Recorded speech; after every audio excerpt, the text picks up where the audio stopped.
우리 하나님의 은혜와 성령의 충만한 능력이 함께 하시기를 바랍니다. 제가 리차드 도킨스의 책을 읽으면서 그가 악마의 사도로서 하나님 진리와 하나님 말씀, 하나님에 대해서 공격하는 것을 살펴보고 있습니다. 오늘 그가 주장하는 세 가지 잠깐 보여드리도록 하겠습니다.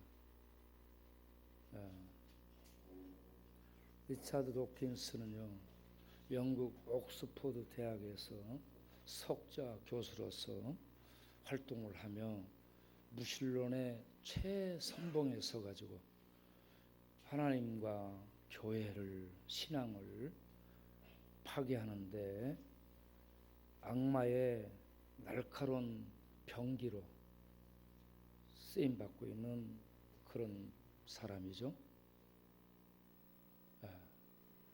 이 양반이 리차드 도킨스인데 그가 쓴 책 중에 악마의 사도라는 책이 있습니다.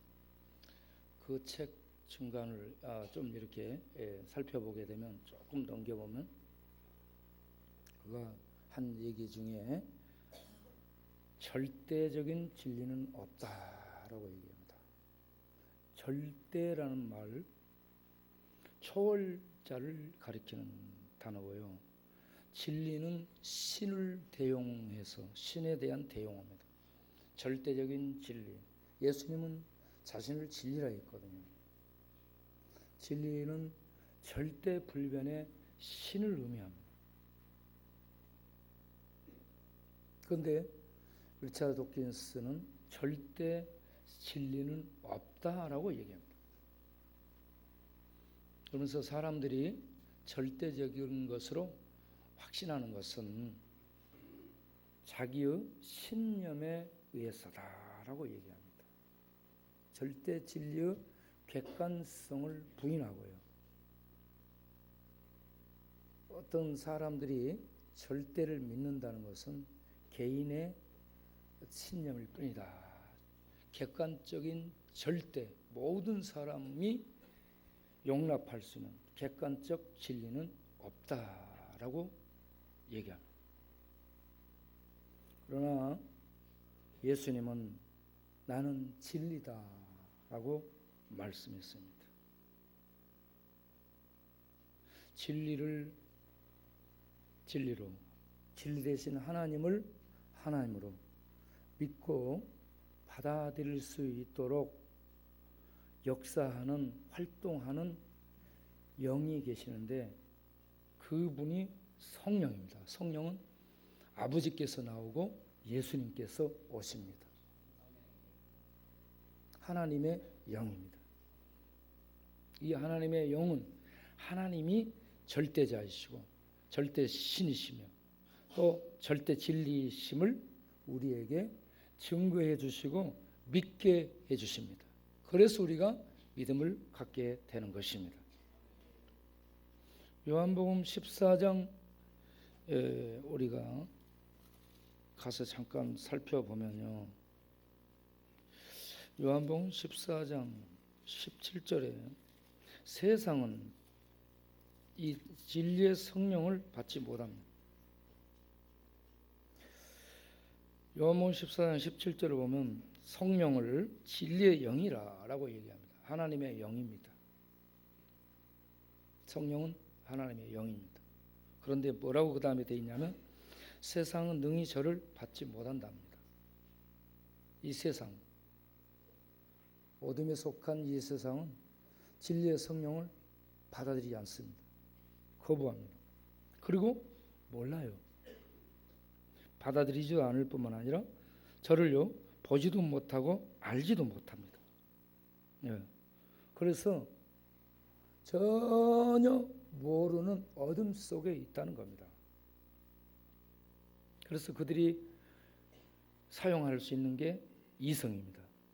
영적인 것은 못 보고 모르니까 인간의 이성 활동을 통해서 이성으로 연구하고 또 자료를 모아가지고 종합적으로 본인들이 해석해서 이렇다라고 얘기하는 것이지, 그가 한 말이 절대 진리가 절대 아닙니다. 자기 나름대로 연구해서 배열하고 나누고 얘기하고 가르치는 겁니다. 그런데 하나님은 영원 불변하신 절대 진리입니다. 할렐루야. 그래서 요한복음 14장 17절을 보면 보혜사 성령, 예수님을 대신해서 오시기 때문에 보혜사라고 하는데, 보혜사 성령은 믿는 자들에게 오셔서 믿는 자들과 함께 거하되, 16절을 보면 영원토록 그 성도들과 함께 거하신다라고 말씀합니다. 진리의 성령은 영원토록 우리를 진리 안에 있게 하고 우리 안에 거하며 진리로 인도하는 하나님의 영인 줄로, 진리의 영인 줄로 믿습니다. 그래서 요한복음 16장 13절을 보면 진리의 성령이 오시면 그가 너희를 모든 진리 가운데로 인도하시리니. 진리의 성령께서 오셔서 우리를 진리 가운데로 인도하시기 때문에 예수님이 하나님이시고 예수님이 하시는 말씀이 진리시고 예수님이 행하신 모든 일들이 영원불변한 진리의 사실이라는 것, 예수의 십자가 구속이 영원불변한 진리라는 것, 예수님의 부활이 영원불변한 진리라는 것, 사실이라는 것, 이것을 알게 하고 믿게 하고 확신하게 하는 줄로 믿습니다. 그래서 그가 예수님의 영광을 가지고 예수님의 영광을 나타내리라라고 말씀합니다. 하나님의 본 실체, 하나님의 본 모습들을 가지고 세상에 진리 되신 성령이 오셔서 예수님이 하나님 되심을 세상에 증거한다는 겁니다. 그런데 세상은 악마에게 잡혀서 거짓된 것을 계속해서 이성활동으로 과학적인 도움을 받아가지고 합리적으로 날카롭게 정리해서 공격하고 썰을 이렇게 전개해 나가지만 사실은 거짓되고 진리가 아닌 가짜입니다. 설들을 가지고 하는 거고, 하나님은 절대적인 진리를 가지고 말씀해 오셨고 말씀하셨고 그대로 이루셨음을 역사 속에서 증명해 보이셨습니다. 과학자들이 한 것들 전부 추론이지 증명이 안 됩니다. 자, 첫 번째 이렇게 절대 진리는 없다라고 얘기하고, 두 번째는 우리 조상이 유인원이라고 말하고요. 그러면서 원숭이, 찐뺀지, 고릴라, 긴팔 원숭이, 사망 원숭이, 이런 모든 원숭이 조상과 우리 조상이 올라가면 동일하다라고 얘기합니다. 두 번째 보여주라.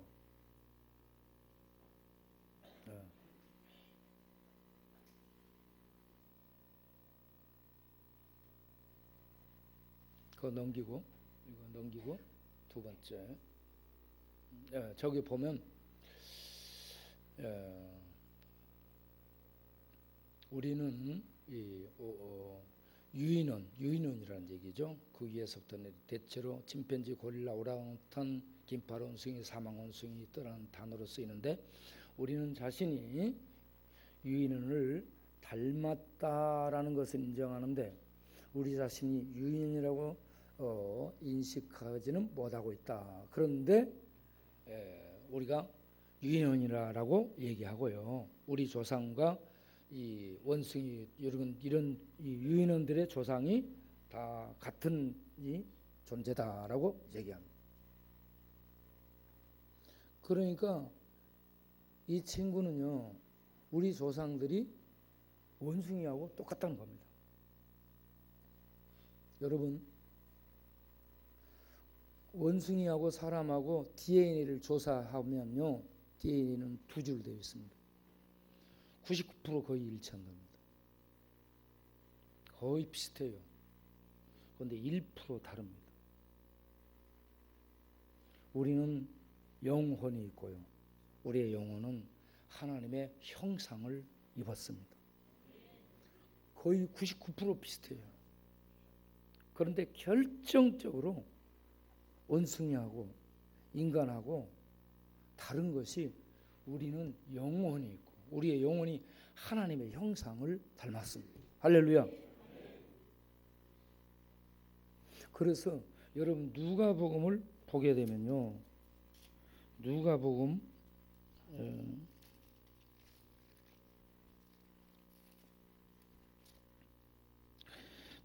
쭉 3장에 쭉 3장 끝 읽어 나가면 인간의 조상을 쭉 거꾸로 거슬러 올라갑니다.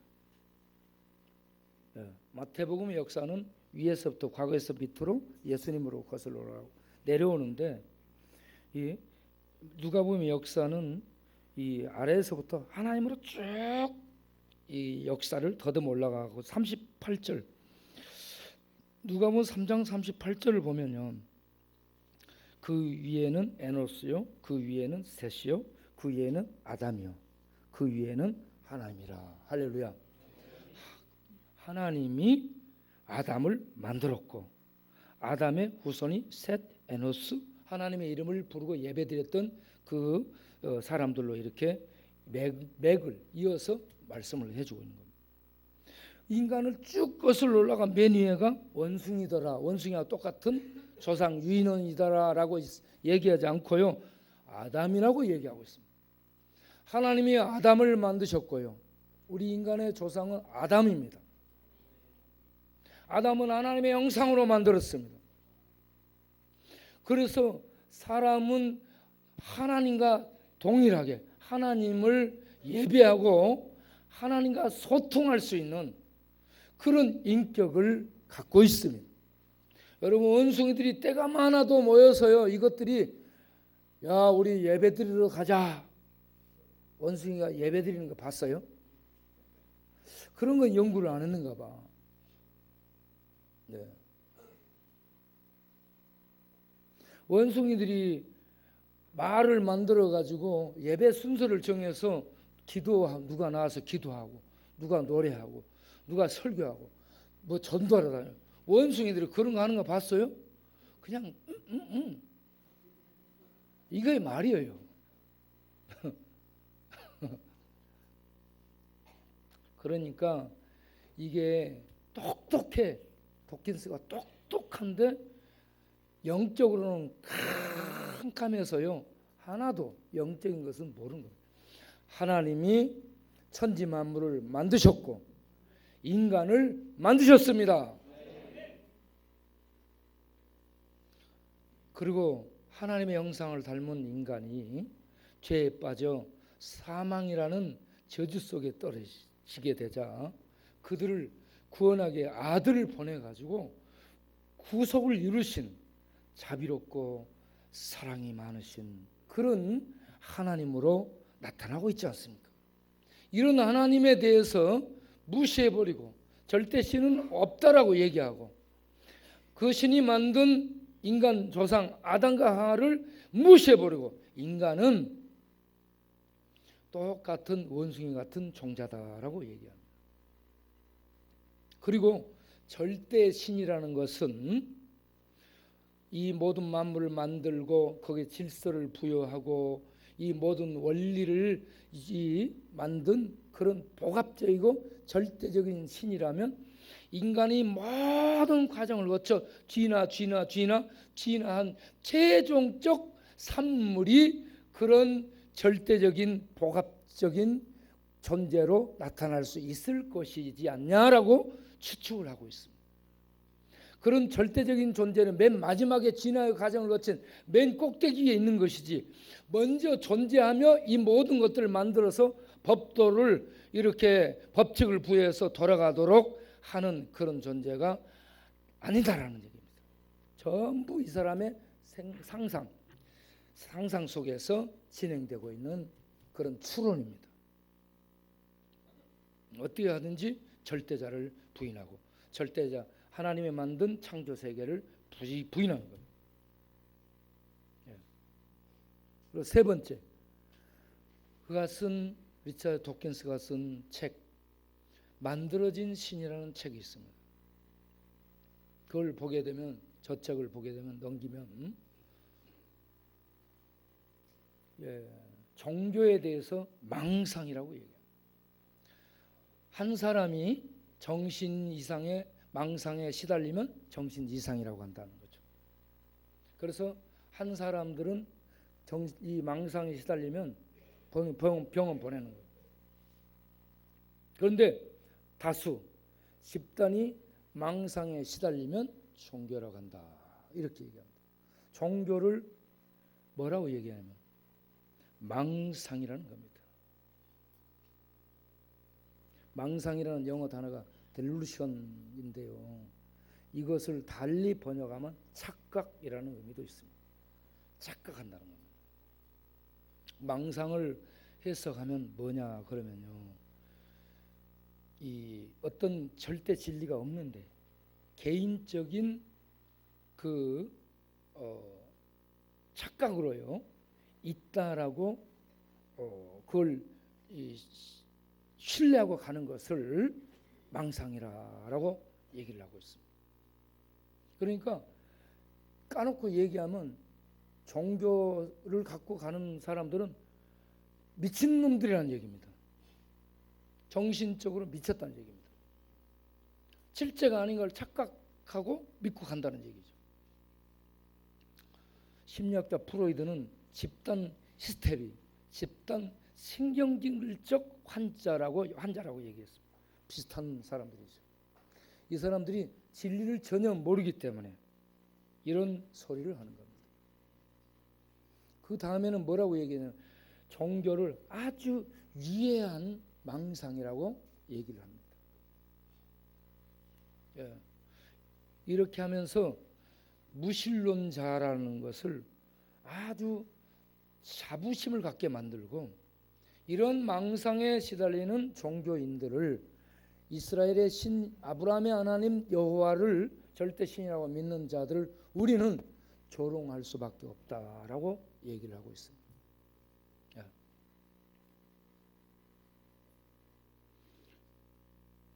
이 사람이 이렇게 무신론을 선봉에 서서 진리를 까부수고 있습니다.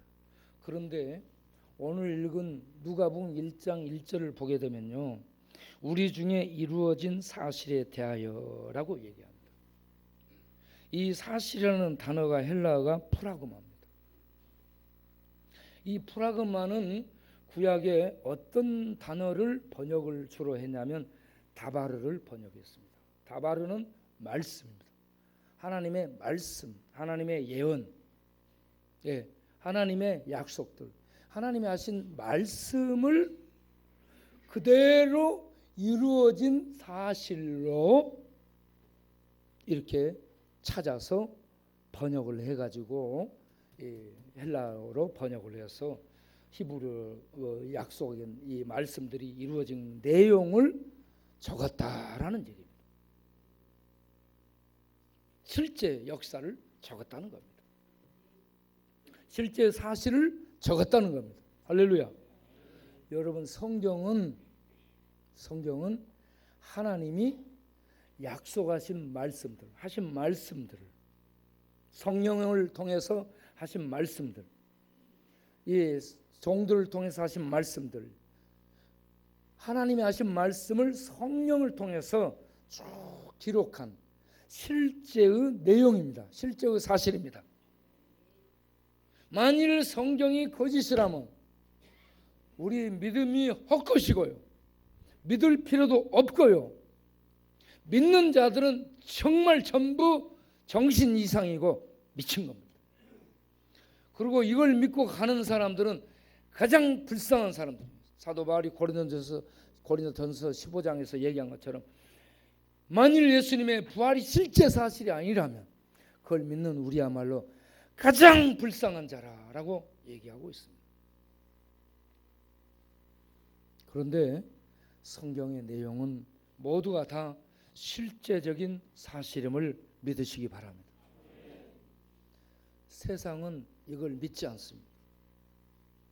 어둠 속에 있기 때문에 모릅니다. 우리는 이 세상 어둠 속에서 성령의 하나님의 성령의 빛을 통해 예수님이 진리의 하나님, 예수님이 영원한 말씀으로 계시다가 우리를 구원하시기에 이 세상에 오신 구세주, 그분은 인간 역사 속에 실제했던 인물 나사렛 예수, 그리고 십자가에 죽으시고 죄값을 대속하시는 구속을 이루시고 다시 사흘 만에 부활하셔서 생명이 있다는 그 하나님의 참 생명인 이 신의 생명을 부활로서 입증해 주신 역사적인 인물, 역사 속에 실제했던 그런 우리의 구주됨을 우리는 믿습니다. 성령의 역사로 이걸 믿는 것이 믿음입니다. 이 믿음을 갖기를 바랍니다. 세상은 이 믿음을 깨고요, 이 믿음을 믿지 못하도록 하는 미혹하는 적 그리스도, 예수님을 대적하는 그런 반대편에 서 있는 공격자들이 세상에 많다라고 얘기하고, 그들을 앞잡이 노릇을 하는 거짓 선지자들도 많다라고 얘기합니다. 그런 자들에게, 그런 말들에 미혹당하지 않도록 믿음을 가지라라고 말씀하고 있습니다. 믿음을 갖기를 바랍니다. 믿음은 신비로운 겁니다. 이성은 인간 속에서 활동하는 그런 것이지만, 믿음은 영적인 겁니다. 영적으로 영의 세계에 들어가서 깨닫고 보고 믿고 확신할 수 있는 게 믿음입니다. 그래서 믿음을 갖는 것이야말로 가장 복입니다. 이 땅에 사는 동안 우리가요, 이런저런 모든 것을 갖고 누리게 되죠. 그런데 죽을 때는 다 놓고 갑니다. 몸도 놓고 가고, 돈도 놓고 가고, 집도 놓고 가고, 사랑하는 가족도 다 놓고 갑니다. 우리가 가지고 갈 수 있는 것은 믿음입니다. 믿음으로 하나님의 영원한 세계 속에 들어갈 수 있는 거죠. 믿음 외에는 다 놓고 갑니다. 헛것을 잡고 있는 인생을, 그래서 우리는 뭐라고 해요? 뽑기에서 뭘 뽑아가지고 긁어보면 거기에 꽝이라고 써있죠. 뭐 있을까 기대해가지고 다 긁어봤는데 마지막에 꽝. 헛것을 잡고 이러고 마지막까지 가서 이 죽음을 맞는 그런 사람들은 인생이 꽝입니다. 사는 동안에 예수를 믿어서, 진리를 믿어서 영생의 나라에 들어갈 수 있도록 준비하는 자가 가장 복된 사람인 줄로 믿습니다. 오늘 우리가 여기서 보면 5절에요, 유대왕 헤롯 때라고 역사성을 얘기하고 있습니다. 이 성경이 거짓이 아닙니다. 성경에 나온 사람들이 역사 속의 실제 인물이지. 이 로마 신화에 나온 일리아드 오디세이가 쓴 로마 신화에 나온 여러 이 상상의 신화 속에 나온 신들처럼 상상으로 작가가 만들어내는 그런 존재들이 아니에요. 이 실제입니다, 여러분. 그래서 역사라고 얘기하죠. 그건 신화라고 말합니다. 꾸며낸 얘기죠. 이 헤롯은 기원전 40년에 로마 원로원으로부터 유대를 다스리는 왕으로 임명을 받은 사람입니다. 그래서 헤롯 대왕이라고 얘기하죠. 그가 자기를 향해서 반란을 일으킨 유대인들을 잡아서 죽이기도 하고요.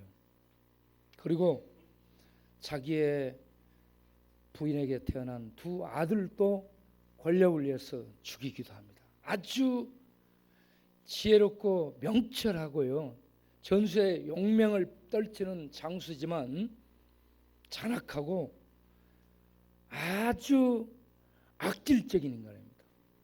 권력을 잡기 위해서는 무슨 자기의 아들 2명까지 죽입니다. 이게 아주 잔악 무도한 인간입니다. 그런 인간이 유대인들이 과중한 세금과 이런저런 숙청으로 마음이 자기에 떠나니까 환심을 사기에 짓게 된 게 성전입니다. 계속 성전 공사를 하고 유대인의 마음을 얻으려고 애를 쓰는 사람이죠. 그러다가 70세에 기원전 4세기경에 죽습니다. 이때 이 헤롯 대왕의 말년에 세례 요한이 출생하고, 세례 요한 출생 후 6개월 뒤에 예수님이 출생합니다. 역사적인 일입니다. 이때에 오늘은 주인공이 사가라라는 제사장과 그 안에 엘리사벳이 등장합니다. 이 사람들이 어떤 상황이냐면 이스라엘 백성의 어떤 이 빛이 없는 어둠이 계속된 중간기, 400년의 중간기가 계속된 것처럼 사가라와 엘리사벳 이 가정에도 애가 없습니다. 애가 없이 나이가 많더라라고 얘기합니다. 나이가 많더라. 여기에 이걸 찾아보니까요, 땅이 메말랐다라고 얘기합니다. 무자하다. 거기에 보게 되면 수태를 못하고 무자하다 했어요. 이 상황을 밭이 말라버린 상태로 얘기합니다. 밭이 말라버려서 출산할 수 없는, 생산할 수 없는 상태. 이스라엘이 그런 상태고, 이스라엘의 그 상태를, 영적 상태를 사가라와 엘리사벳을 통해서 가정 상황으로 또 설명을 해주는 겁니다. 영적 상태, 생산할 수 없는 그런 상태입니다. 그래서 인간적으로 나이가 많아서 애를 가질 수 없는 상태입니다. 그런데 이 사람 이름이 사가라입니다. 사가라는 이름의 뜻이요, 여호와께서 기억하신다라는 뜻을 가지고 있습니다. 이 사람이 제사를 드리러 들어갑니다. 유대 제사장은 24개의 반으로 나눠져 있습니다. 24개의 반으로 나눠져 있는데 제사장 숫자가 약 2만 명이었습니다. 2만 명이 이 한 반에 이렇게 나누게 되면요, 약 800명 이상, 800~900명이 한 반에 해당합니다. 그래서 이 반열을 따라서 1년에 2차례 일주일간씩 성전에 가서 하나님을 섬기게 되는데, 거기에 가서 제사장이지만 하나님을 섬기는 일을 하는 사람은 놀라운 특권을 얻는 겁니다. 그래서 평생 제사장으로서요, 성전에 한 번도 못 가본 사람도 있답니다. 왜 그러냐? 전부 제비뽑기로 하고, 제비뽑기를 해가지고 차례를 기다립니다. 이 사가라가 속한 반열은 아비야 반열이고, 이 반열은 8번째 차례로 옵니다. 그리고 이때에 제사장 스가라가 성전에 들어가서 제사를 드리게 됩니다. 제사장들이 뽑히면 성전 청소도 하는 자들도 있고요, 희생 제물을 가지고 번제단에 제사 드리는 사람도 있고, 성소 안에 들어가 분향단에서 향을 피우는 이런 역할을 감당하는 제사장도 있습니다. 그래서 제사의 절정이 향을 피워서 드리는 거예요. 향을 피워서 드리고 나서 제사장이 밖에 나와 모여서 기도하고 있는 백성들을 향해 민수기 6장 24절 27절 말씀으로 축복을 하는 겁니다. 여호와는 내게 복을 주시기를 원하며 너를 지키시기를 원하며 여호와는 그 얼굴을 내게로 향하여 은혜 베푸시기를 원하며 여호와는 그 얼굴을 드사 내게 평강 주시기를 원하노라. 이 축복을 제사 드리고 분향을 하고 나와서 밖에서 기도하는 백성들 향해 제사장이 축복하거든요. 네. 그런데 제사를 드리러 들어간 이 사가랴가 안 나와요. 안에서 빨리 안 나. 제사를 원래 드리고 빨리 나오거든요. 왜 그러냐면 엘리 제사장 아들들이 잘못된 불을 들였다가 거기서 벼락 맞아 죽거든요. 성전에서 죽습니다. 잘못하면. 그래서 제사 드리러 들어갈 때 제사장들이 굉장히 두려워합니다. 무서워해요. 잘못하면 죽습니다. 안 나오니까 백성들이 밖에서 오래 기다리면서 기도하고 있습니다. 그런데 성전에 들어가서 분향하면서 하나님의 천사를 본 겁니다. 어떤 천사? 가브리엘. 가브리엘 천사는 엘은 하나님을 의미하죠. 가브리엘은 이게 하나님 앞에 선 용사라는 의미예요. 하나님 앞에 선자라는 얘기입니다. 가브리엘, 하나님 앞에 선 이러한 이 하나님의 종이 착 나타난 겁니다. 그러니까 스가랴가 무서워합니다. 그래서 천사가 무서워 말라. 그러면서 하는 말씀이 하나님이 주께서 내 기도를 들으셨다. 할렐루야. 어디에 나오냐면요, 13절에 천사가 일러 가로되 사가랴여 무서워 말라. 내 간구함이 들린지라. 할렐루야. 하나님은 살아계신 신이십니다. 그 백성의 기도를 듣는 인격자입니다. 그리고 그 백성의 기도를 들으시고 응답하시는 전능하신 분이십니다. 사가랴가요, 엘리사벳과 함께 오랫동안 기도한 겁니다. 나이가 지금 많아서 수태할 수 없는 그런 노인이 됐는데 그 긴 기간을 기도로서 살아온 사람입니다. 기도 응답 안 될 늦게 될 수도 있습니다. 이 스가랴 부부가, 구약어는 스가랴고 여기서는 사가랴인데, 이 사가랴 부부가요 오랫동안 신혼 때부터 기도했습니다. 그렇게 볼 수 있잖아요. 그런데 지금 애는 나이 늙어서요 완전 파파 할아버지가 됐는데 인자 준다는 겁니다. 얼마나 오랫동안 기도했겠습니까? 기도 응답은 받습니다. 여러분 기도하시기 바랍니다. 어떤 기도는 빨리 받습니다만은 어떤 기도는 이렇게 늦게 천천히 받을 수도 있어요. 실망하지 마시고 기도하시기 바랍니다. 아브라함도 잉태할 수 없는 늙은 나이였습니다. 여기 사가랴 엘리사벳도 늙은 나이입니다. 그런데 이들에게 애가 생기게 하시겠다는 겁니다. 할렐루야. 성령의 능력으로. 웃을 일이죠.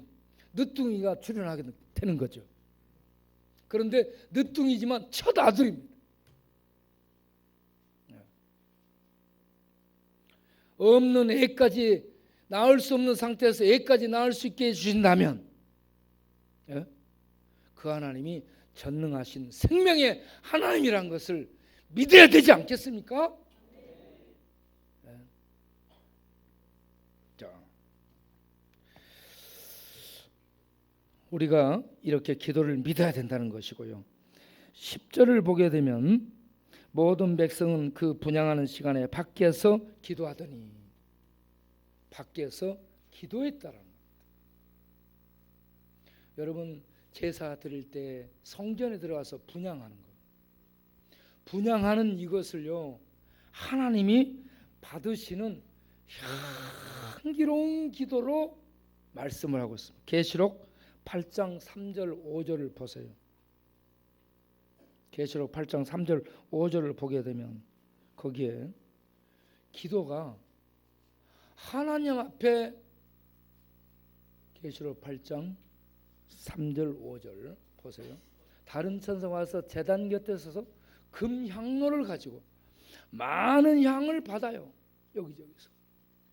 이는 모든 성도의 기도들과 향을 앞에서 하나님의 보좌 앞에 드리기 위함이다 라고 말씀합니다.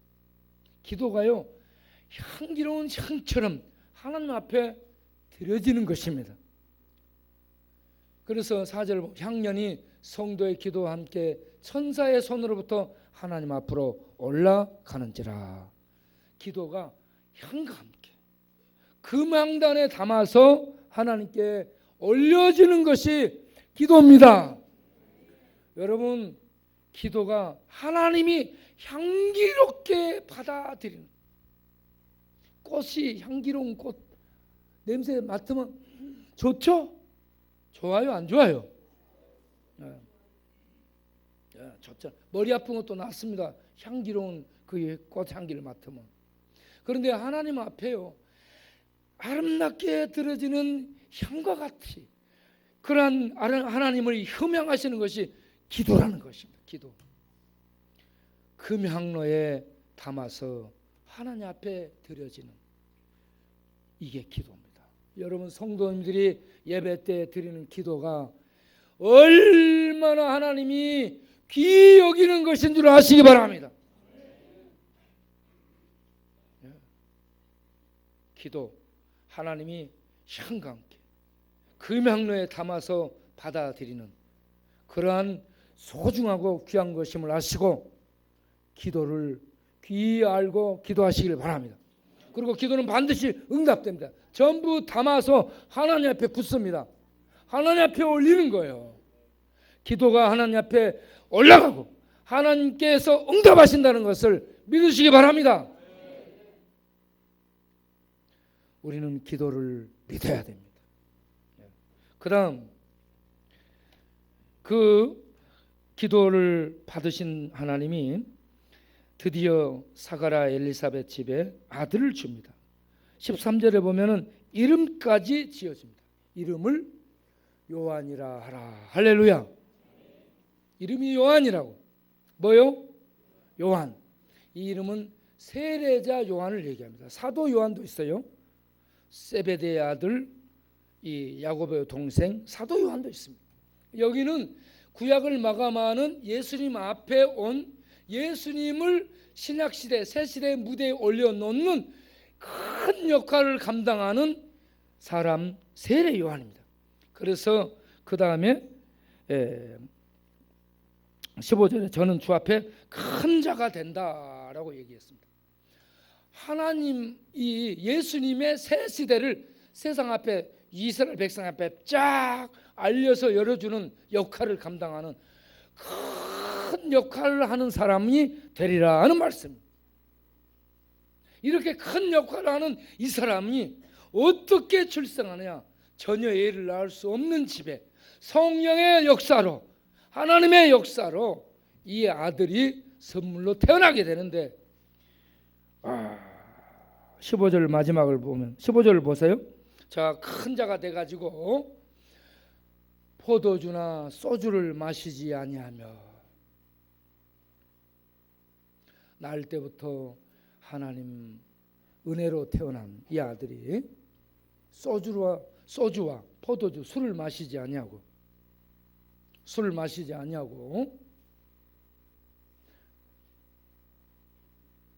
모태로부터 뭐가 충만해요? 성령의 충만함을 입었다. 할렐루야. 예. 제가요, 우리 동네 여러분 다니다 보면 술 취함이 어떤 것인가 너무 많이 보고 있죠. 그림 보여줘봐요. 술 취함 그림. 예. 술 취해가지고, 저기 저 보세요. 엉덩이 다 까맣죠. 예. 우리는 저쪽에서 지금 모여서 예배 드리고 기도하고 그러는데, 이쪽에 한 놈은 삐딱하게 자빠졌고 한 놈은 바닥에 엎어져 뒹굴고 있고, 이게 술 취한 모습. 포도주든 소주든 독주든 모든 술은 주요. 예. 술을 마시면 저렇게 취하게 됩니다. 또 좀 더 보세요. 저 앉아있는 친구, 영등포 유명한 배우. 예? 예. 또 넘겨봐요. 예. 저기도 그렇게 있어요. 또 넘겨봐요. 예. 역전에 와가지고 자기가 깡패 짓거리를 했대요. 예. 그래서 또 여러 가지로 얘기해요. 예? 응? 계속 저렇게 또 저 친구 유명한 배우들 적어도 또 일어나자고 이렇게 그만. 여러분 술에 취하면 사람이 이성과 마음과 뇌가 취하게 됩니다. 취한다는 말을 달리 얘기하면 지배받다라는 얘기입니다. 지배를 받는 거예요. 지배받으면 이성, 생각, 지성, 머리, 몸, 이 모든 것들이 지배받아서 그쪽으로 끌려갑니다. 충만이라는 단어를 달리 말하면 지배받다 이 말입니다. 그런데 세례 요한은 태어나면서부터 어머니 뱃속에서부터 뭐 됐더라? 성령 충만을 받았더라. 할렐루야. 우리는 예수님을 몰랐어요. 우리는 예수님을 몰랐습니다. 그리고 다 나중에 예수님 믿고 돌아왔어요. 여러분 이제 우리는 어떻게 기도해야 되냐? 예수님 믿을 때부터 성령 충만하게 하옵소서. 이렇게 기도해야 돼요. 예수님 믿고 믿음 생활하면서 성령 충만하게 하옵소서. 우리가 계속 성령 충만할 수 있도록 기도하는 성도들이 되어야 될 줄로 믿습니다. 그래서 이 에베소서 5장 18절에 너희는 성령의 충만함을 받으라라고 말씀하고 있습니다. 이게 현재 수동태 명령형입니다. 명령하고 있어요. 하나님이 명령하고 우리는 수동적으로 받아야 돼. 그런데 이게 현재입니다. 과거에만 받아갖고 있으라 이런 얘기 아니고 이게 현재 지속되게 이 충만함을 입으라 이 말입니다. 여러분 이 세례 요한이 성령의 충만함을 받아서 뱃속에서부터 성령의 충만을 받고 1장 80절을 보면요. 누가복음 1장 80절을 보면 아이가 자라며 심령이 강하여지며 이스라엘에게 나타난 날까지 빈들에 있으니라. 빈들이 여기에서 따라서 씁시다. 에레모스. 빈들이 헬라 말로 에레모스인데 광야입니다. 광야라는 말은 버림받은 땅이에요. 황무지, 사람이 살 수 없는 곳, 황량한 버림받은 그런 땅을 광야라고 얘기합니다. 버림받은 곳에 버림받은 곳 빈들, 거기에는 짐승들이 울부짖는 짐승들이 맹수들이 드글거립니다. 그런 곳에서 자라게 됩니다. 세례 요한이. 그리고 나중에 이스라엘 가운데 나타날 때 엘리야 같은 모습으로 나타나. 그래가지고 엘리야 같다라는 것은 엘리야가 아니고 엘리야 같은 성정 기질과 엘리야 같은 외모, 낙타 털옷을 입고 엘리야 같은 심판과 구원을 동시에 이스라엘에게 선포하는 사역자였더라는 얘기입니다. 말라기 4장 5절에 하나님이 예언한 말씀 그대로 세례 요한이 주 앞에 주의 길을 평탄하게 정리하고 만들기 위해서 보냄받은 엘리야 같은 주의 사자였더라는 말씀입니다. 그래서 오늘 읽은 누가복음 1장 17절에 보면은 저가 엘리야 심령으로 주 앞에 와서 얘기하고 있습니다. 주 앞에 와서. 그래가지고 하나님을 대적하고 하나님을 떠난 많은 사람들을 하나님의 말씀을 전해가지고 돌아오게 하는 역할을 감당하리라. 이게 세례 요한의 삶이었습니다. 그런데 세례 요한이 일을 하는데 뱃속에서부터 성령 충만, 빈들에서도 성령 충만, 유대 땅에 이스라엘 가운데 나타날 때 성령 충만, 성령의 지배를 받으며 성령 인도를 받아 일을 했다. 할렐루야. 그런데 예수님도 사역을 할 때 성령 충만해서 사역을 합니다. 예수님도 그냥 일을 하지 않고. 예.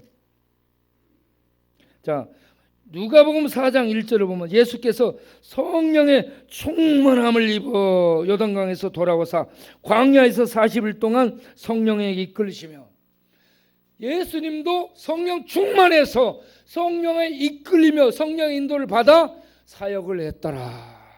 할렐루야. 그러면 예수님만 그렇겠는가? 예수님의 제자들, 사도행전 2장을 가서 보게 되면 사도들 곧 제자들도요, 2장 4절, 사도행전 2장 4절을 보게 되면요, 2장 4절에 저희가 다 성령의 충만함을 받고, 할렐루야. 신앙생활, 말씀 증거, 하나님의 일들, 봉사, 이것도 전부 성령 충만함 속에서 진행이 됩니다. 자, 사도행전 4장 31절을 보면 빌기를 다음에 모인 곳이 진동하더니 무리가 다 성령에 충만하여 담대히 하나님 말씀을 전하니라. 할렐루야. 성령 충만하면요, 하나님이 이루신 따바르 역사 속에 하신 하나님의 진리의 말씀들이 성령의 인도하심과 능력 주심 속에 막 나팔처럼 세상을 향해 퍼져나가는 겁니다. 막을 수가 없어요. 리차드 도킨스든 리차드 도끼든 놈이든 그 어떤 이 사람이든 하나님의 성령의 역사심으로 담대히 서서 하나님의 말씀을 외치는 것을 막지 못합니다. 그래서 제자들에게, 에베소 교회에게 말씀하기를 너희는 성령의 충만을 받으라. 할렐루야. 세상은 이성에 취하고요, 과학에 취하고, 돈에 취하고, 권력에 취하고, 세상 S, 스포츠, 스마트폰, 섹스, 이러한 것들에 전부 다 취해서 세상은 돌아갑니다. 그런데 우리는 S, 또 다른 S, 성령 충만. 할렐루야. 위로부터서는 성령의 충만을 받아서 예수는 진리이시며 예수는 하나님이시며 하나님은 영원 절대 불변의 신이시며 그분은 창조주시고 우리의 구원자 되시며 역사를 심판하셔서 다시 오실 주님이시고 믿는 자들을 구원하실 구세주 되심을 믿고 증거하는 진리를 따르는 담대한 하나님의 백성들 되시기 바랍니다. 두려워 마십시오. 하나님은 크신 분입니다. 하나님은 강하신 분입니다. 절대 강자입니다. 다른 것들이 강해 보이고요, 골리앗이 강해 보이죠. 돌 한 방에 나가 떨어집니다. 여러분, 적장 사탄 마귀는요, 예수님 우리 왕에게 제압당한 상태에 있습니다. 예수님이 다시 오시는 날 그것들은 다 지옥 불기둥에 던져져 있는 것을 우리가 보게 될 겁니다. 믿는 성도 여러분들이요, 힘을 내시고 세상을 두려워 마시고 마귀 세력 겁내지 마시고 하나님이 주시는 능력을 믿고 이 죽음이 지배한 어둠의 광야를 복음의 등불을 들고 말달리는 하나님의 용사들 되시기 바랍니다. 이를 위해 여러분을 부르셨고 여러분들의 능력을 더하시며 여러분들을 세상에 파송합니다. 모두 세상을 향해 담대히 나가는 하나님 백성들 되시기 바랍니다. 기도하겠습니다.